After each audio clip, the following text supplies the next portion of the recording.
আমার কিছু মানে থাকবে না আমার ভাই আমার এই বুড়াই গিয়ে করে বাপ আজকে 20 বছর ধরে মাইরে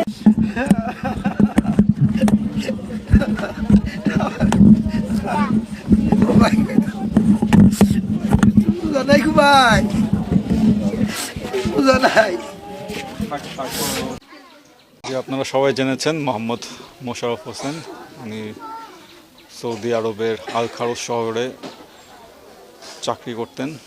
সেখানে যুদ্ধের মাঝখানে উনি নিহত হয়েছেন বলে আমরা সংবাদ পেয়েছি। এজন্য আমরা উপজেলা প্রশাসনের পক্ষ থেকে ওনার শোকসন্তপ্ত পরিবারের কাছে এসেছি।